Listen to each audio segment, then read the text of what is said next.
وقل جاء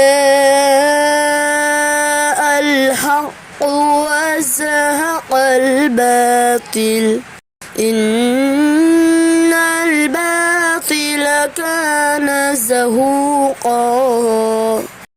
السلام علیکم ورحمۃ اللہ وبرکاتہ. الحمد للہ الذی کفى وسلام علی عباده الذین اصطفى. اما بعد. محترم ناظرین، دوست اور دشمن کے مابین تفریق یہ دانش اور عقل مندی کی علامت ہے. اللہ تبارک و تعالی نے انسانوں کا سب سے بڑا دشمن کلام پاک میں شیطان کو قرار دیا ہے. رب ذوالجلال والاکرام بیان فرماتا ہے، ان الشیطان للانسان عدو مبین. بے شک شیطان انسانوں کے لیے کھلا ہوا دشمن ہے. میرے پیارے بھائیوں، اس آیت مقدسہ پہ آپ غور کریں تو پتہ چلے گا اللہ رب العالمین نے شیطان کو انسان کا سب سے بڑا دشمن قرار دیا، اور ساتھ ہی ساتھ اس بات کی طرف بھی نشاندہی کر دی کہ یہ کھلا ہوا ہے، دشمن ہے اور کھلا ہوا ہے. تو یہ ہمارے لیے کتنا خطرناک ہوگا اس کا تصور ہم نہیں کر سکتے. اس آیت کو میں ایک مثال سے آپ کو سمجھاتا ہوں.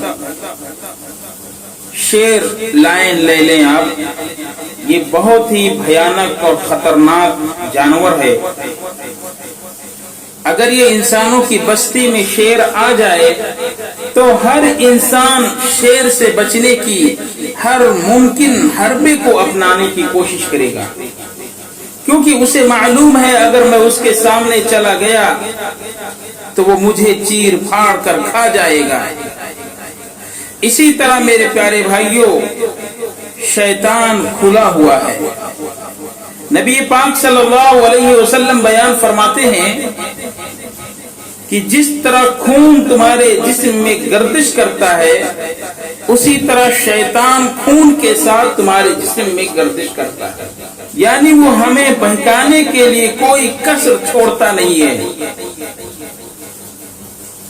اور یہ دشمنی اس وقت سے ہے جس وقت اللہ تبارک و تعالی نے آدم علیہ السلام کو سجود الملائکہ کا بنایا، یعنی تمام فرشتے آدم علیہ السلام کو سجدہ کیے اور ابلیس نے سجدہ نہیں کیا. تو اللہ رب العالمین نے ابلیس سے کہا کہ تو نے آدم کو سجدہ نہیں کیا. تو اس نے انکار کیا، تکبر کیا اور کہا انا خیر منہ، میں آدم سے بہتر ہوں، اس لیے کہ تو نے مجھ کو آگ سے پیدا کیا ہے اور آدم کو تو نے مٹی سے بنایا ہے.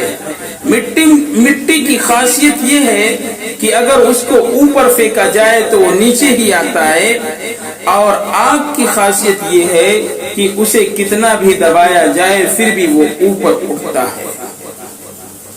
تو اس نے عقل لگایا جس کی وجہ سے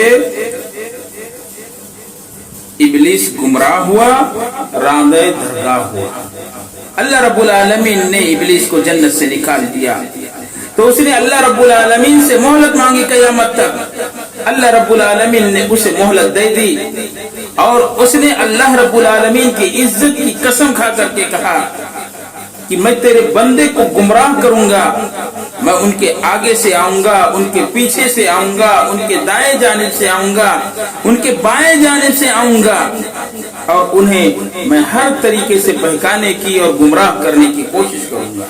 میرے پیارے بھائیوں، نبی کریم صلی اللہ علیہ وسلم بیان فرماتے ہیں شیطان تمہارے ہر معاملے میں دخل اندازی کرتا ہے، تمہارے عقائد میں، نظریات میں، فکر میں، سوچ میں، خیال میں، عبادات میں، کھانے پینے کی چیزوں میں، اٹھنے بیٹھنے میں، ہر معاملے میں شیطان دخل اندازی کرتا ہے.